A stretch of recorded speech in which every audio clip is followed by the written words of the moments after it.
In the quiet solitude of an old, forgotten house, a chilling tale begins.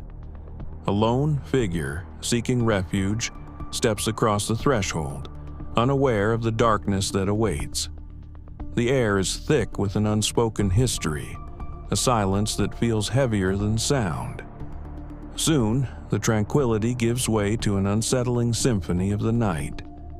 A faint whisper, barely audible, seems to drift from the empty corridors. The floorboards creak, not underfoot, but as if an unseen presence walks among them. Shadows lengthen and twist, taking on grotesque forms in the periphery of vision. The air grows cold, a sudden chill that has nothing to do with the weather outside.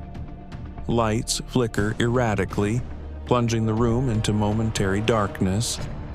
Each flicker reveals a new, unsettling detail. A face in the shadows, a movement.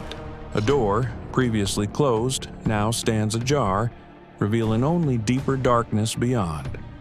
The sense of isolation intensifies, a suffocating blanket of dread. Every shadow seems to hold a secret, every sound a warning. The protagonist feels an undeniable presence, watching, waiting. A growing unease settles deep within, a primal fear taking root. The house itself seems to breathe, its old timbers groaning like a living entity. Fear begins to distort reality, making every mundane object seem sinister. The protagonist's breath hitches, a silent scream trapped in their throat. A sudden, sharp noise echoes from upstairs, shattering the fragile calm. The protagonist freezes, heart pounding, every nerve on edge. A chilling whisper, closer this time, seems to call their name. Driven by a desperate need for answers, they begin to investigate. Each step is a gamble, each shadow a potential threat. They find a small antique locket on the floor, cold to the touch. Inside, a faded photograph of a child, their eyes hollow and haunting.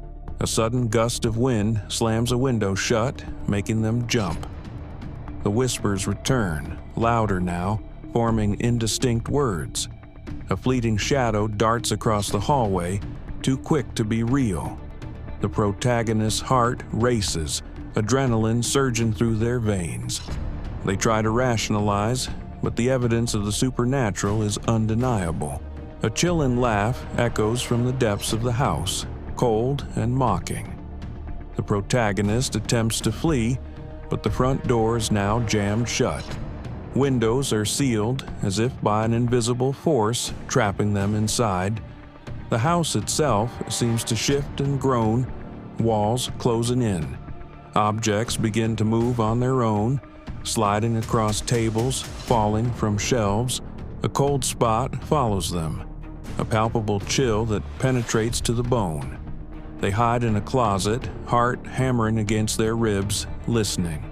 Footsteps echo outside, slow and deliberate, drawing closer. A chilling lull descends, a silence more terrifying than any noise. Then, a sudden deafening crash from downstairs, shaking the entire house. The protagonist, desperate, discovers a hidden passage behind a bookshelf. They venture into the unknown, flashlight beam cutting through ancient dust. The passage leads to a forgotten chamber, filled with unsettling artifacts. Ancient symbols glow faintly on the walls, pulsating with an eerie light. A sense of profound dread washes over them, a feeling of being utterly exposed. Suddenly, a guttural growl echoes from the shadows, closer than ever before. The entity reveals itself, a monstrous form emerging from the gloom. The protagonist screams, a primal sound of pure terror. A desperate struggle for survival begins, a frantic attempt to escape. The entity lunges, its shadowy claws reaching out. The chamber becomes a blur of motion, a terrifying dance of predator and prey. The protagonist finds a makeshift weapon, a desperate last resort. They strike out, a futile attempt against an ancient evil. The entity's true form is glimpsed, a horrifying visage of pure malevolence. The chamber begins to crumble, stones falling, dust filling the air. The protagonist is cornered, nowhere left to run, facing their deepest fears.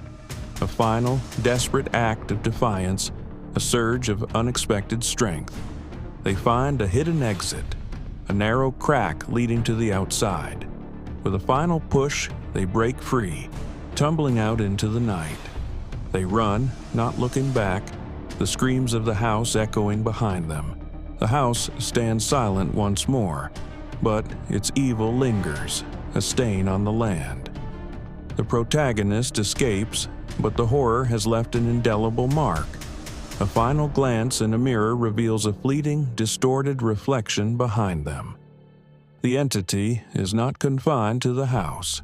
It has followed a silent, unseen passenger. The nightmare is far from over. Some horrors simply refuse to be left behind.